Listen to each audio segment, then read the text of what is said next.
بسم الله الرحمن الرحيم الحاقة ما الحاقة وما أدراك ما الحاقة كذبت ثمود وعاد بالقارعة فأما ثمود فأهلكوا بالطاغية وأما عاد فأهلكوا بريح صرصر عاتية سخرها عليهم 7 ليال و8 أيام حسوما فترى القوم فيها صرعا كأنهم أعجاز نخل خاوية فهل ترى لهم من باقية وجاء فرعون ومن قبله والمؤتفكات بالخاطئة فعصوا رسول ربهم فأخذهم أخذة رابية পরম করুণাময় ও মেহেরবান আল্লাহর নামে শুরু করছি।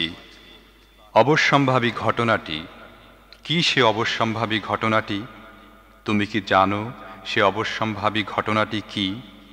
সামুদ ও আদ আকস্মিকভাবে সংঘটিতব্য সে মহা ঘটনাকে অস্বীকার করেছিল, তাই সামুদকে একটি কঠিন মহা বিপদ দিয়ে ধ্বংস করা হয়েছে, আর আদকে কঠিন ঝঞ্ঝা বাত্তা দিয়ে ধ্বংস করা হয়েছে, যা তিনি 7 রাত ও 8 দিন ধরে বিরামহীনভাবে তাদের উপর চাপিয়ে রেখেছিলেন।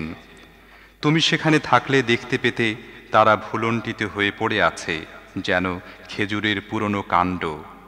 তুমি তাদের কাউকে অবশিষ্ট দেখতে পাচ্ছ কি? ফেরাউন, তার পূর্ববর্তী লোকেরা এবং উলটপালট হয়ে যাওয়া জনপদসমূহ একই মহা অপরাধে অপরাধী হয়েছিল। তারা সবাই তাদের রবের প্রেরিত রসুলের কথা অমান্য করেছিল, তাই তিনি তাদের অত্যন্ত কঠোরভাবে পাকড়াও করেছিলেন। إنا لما طغى الماء حملناكم في الجارية لنجعلها لكم تذكرة وتعيها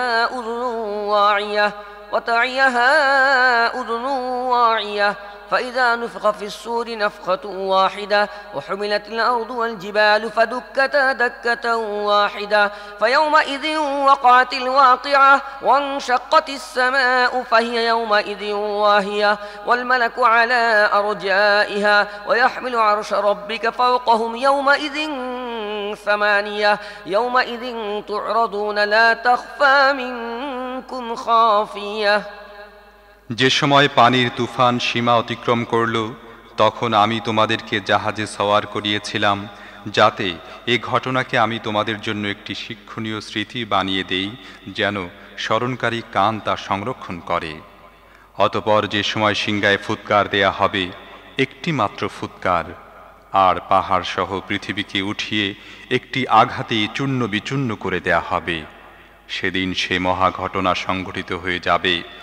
সেদিন আসমান চৌচির হয়ে যাবে এবং তার বন্ধন শিথিল হয়ে পড়বে। ফেরেশতারা এর প্রান্ত সীমায় অবস্থান করবে। সেদিন 8 জন ফেরেশতা তাদের উপরে তোমার রবের আরশ বহন করবে। সেদিনটিতে তোমাদেরকে পেশ করা হবে। তোমাদের কোনো গোপনীয় বিষয় আর সেদিন গোপন থাকবে না। فأما من أوتي كتابه بيمينه فيقول هاؤم اقرءوا كتابيه إني ظننت أني ملاق حسابيه فهو في عيشة راضية في جنة عالية قطوفها دانية كلوا واشربوا هنيئا بما أسلفتم في الأيام الخالية وأما من أوتي كتابه بشماله فيقول يا ليتني لم أوت كتابيه ولم أدر ما حسابيه يا ليتها كانت القاضية সে সময় যাকে তার আমলনামা ডান হাতে দেয়া হবে, সে বলবে, নাও আমার আমলনামা পড়ে দেখো। আমি জানতাম আমাকে হিসেবের সম্মুখীন হতে হবে। তাই সে মনের মতো আরাম আয়েশের মধ্যে থাকবে উন্নত মর্যাদার জান্নাতে, যার ফলের গুচ্ছসমূহ নাগালের সীমায় অবনমিত হয়ে থাকবে। এসব লোকদেরকে বলা হবে, অতীত দিনগুলোতে তোমরা যা করে এসেছ তার বিনিময়ে তোমরা তৃপ্তির সাথে খাও এবং পান করো।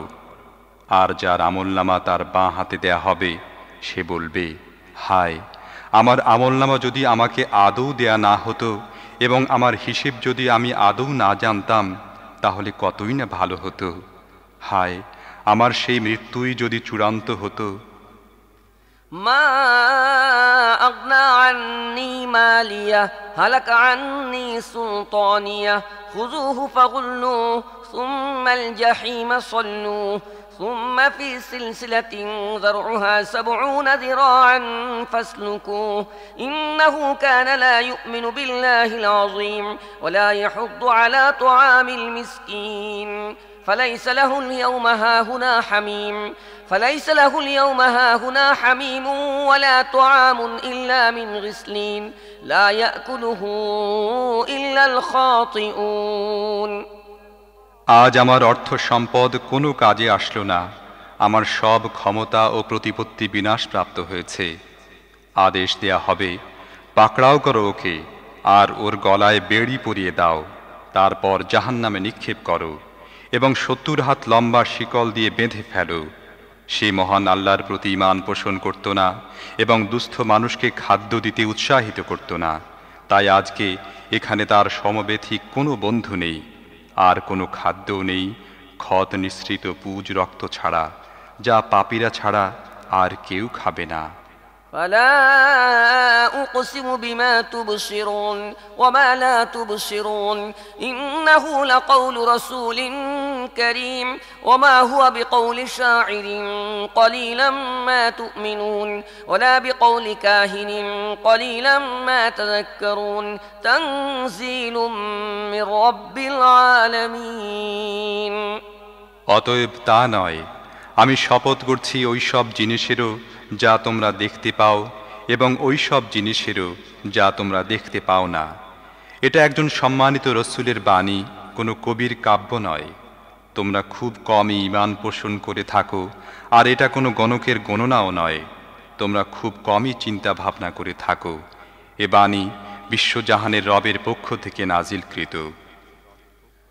ولو تقول علينا بعض الأقاويل لأخذنا منه باليمين ثم لقطعنا منه الوتين فما منكم من أحد عنه حاجزين وإنه لتذكرة للمتقين وإنا لنعلم أن منكم مكذبين وإنه لحسرة على الكافرين وإنه لحق اليقين فسبح باسم ربك العظيم যদি এ নবী নিজে কোনো কথা বানিয়ে আমার কথা বলে চালিয়ে দিত, তাহলে আমি তার ডান হাত ধরে ফেলতাম এবং ঘাড়ের রগ কেটে দিতাম। তোমাদের কেউই আমাকে এই কাজ থেকে বিরত রাখতে পারত না। আসলে এটি আল্লাহভীরু লোকদের জন্য একটি নসিহত। আমি জানি তোমাদের মধ্য থেকে কিছু সংখ্যক লোক মিথ্যা প্রতিপন্ন করতে থাকবে। নিশ্চিতভাবে তা এসব কাফেরদের জন্য অনুতাপ ও আফসোসের কারণ হবে। এটি অবশ্যই এক নিশ্চিত সত্য। অতএব হে নবী, তুমি তোমার মহান রবের পবিত্রতা ঘোষণা করো।